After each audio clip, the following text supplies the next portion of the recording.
I'm going to show you another science GCSE required practical, this time for physics, and we're going to verify Newton's second law, that is F equals ma, or force equals mass times acceleration. And we're going to be doing that with a track, a trolley, and that trolley is going to be accelerated by some masses that are hanging over this pulley connected to the trolley with a piece of string. So first things first, how do we find out the force that is accelerating the trolley? Well, we need to look at our masses. Now, you don't need to use big masses for this. Don't use 100-gram masses. You only need to use small masses like these. These are 10 grams each. The hanger itself is 10 grams as well. Now, 100 grams on Earth has a weight, force of gravity of 0.98 newtons. For the sake of simplicity, let's just call that 1. So if 100 grams has a weight of 1 newton, 10 grams will have a weight of 0.1 newtons. So every one of these is going to result in 0.1 newtons of force accelerating the trolley. Now, you might have an air track which has a sort of trolley riding on a cushion of air. It's kind of like an air hockey table. That means that you get very little friction, but this trolley here has been made to be pretty frictionless. So we can assume that there's no friction. There is going to be a bit, but we'll talk about that later. So what we're going to do is change the force that is accelerating the trolley. And then we're going to measure the acceleration with these different forces. That will allow us to calculate the mass, and that should be the same as the mass of the trolley. The question is, how do we measure acceleration of the trolley? Now, there's 3 different ways of doing that. I'm going to show you the most straightforward way first, and that's using a data logger, like my little Einstein tablet here, connected to a couple of photo gates or light gates. Now, because a photo gate can measure time, if you tell the data logger the width of the flag, it can do distance divided by time to get the speed going through the first photo gate and then the second. Now, the data logger does the calculation automatically of change in speed divided by time to get the acceleration. Now, what I'm going to do is start off with 100 grams. That's 10 lots of 10 grams. I'm going to put that on the end of my string. So it doesn't matter how far apart your 2 photo gates are, because the Einstein is just measuring the time it takes to go between one and the other. Distance doesn't affect it. But it's a good idea to have them fairly far apart. You also want to make sure that your string is just long enough so your trolley goes through the second photo gate before the masses hit the floor. And the masses hit the floor just there, so it's gone through. If it was too long, then that means that the masses would hit the floor before it goes through the second photo gate, and it's already stopped accelerating, which you don't want. Okay, so I'm ready to begin. I've put my flag width, which is 5.3 centimeters, into my data logger here, and we're going to press start and then let our trolley go and see what acceleration it gives us. Here we go.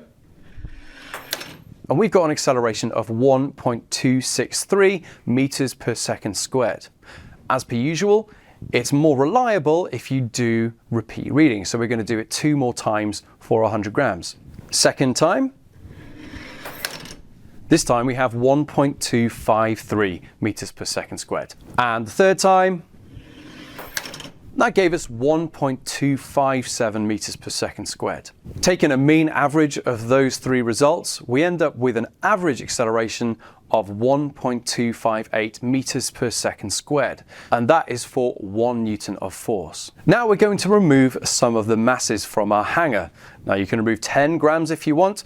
I'm going to remove 20, so altogether we'll end up with 5 different readings. You can get more readings if you want to get more reliable results. Now, the thing is that 1 newton of force wasn't only accelerating the trolley, it was also accelerating the masses themselves. So when we take 20 grams off, we not only need to take them off the hanger, we then need to put them on the trolley itself to make sure that the overall mass is staying constant.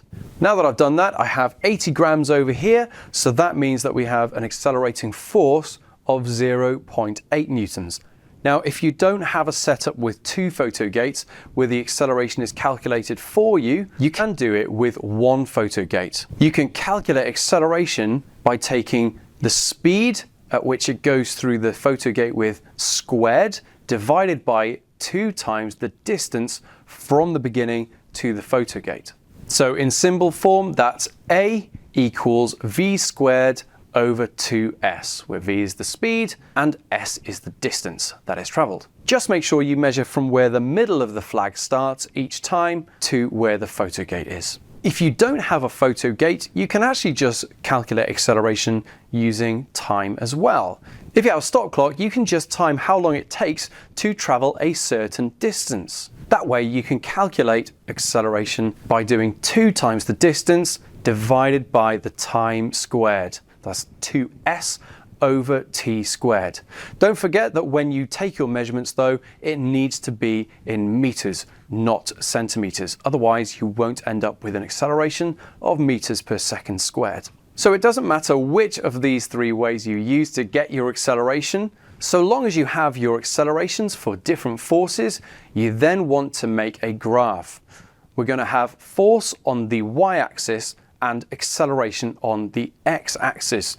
Now, you might be told that it's always the independent variable that goes on the x-axis, but in physics, we put the variables on the axes that makes most sense. And in this case, it's F against A. As you can see from my results, it looks like I have a linear relationship. And if I draw a straight line of best fit, I can find the gradient of that line by making a right angle triangle and doing the height of the triangle in newtons divided by the width of the triangle in meters per second squared. For me, that ends up being 0.766.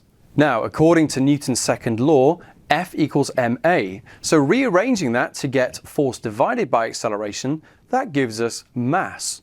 So we should find that the trolley and the masses that I use in the experiment have a mass of 0.766 kilograms. Let's see if that's true. Now my balance is giving us a mass of 707 grams. That's fairly close to our 766 grams that we calculated from the gradient on our graph.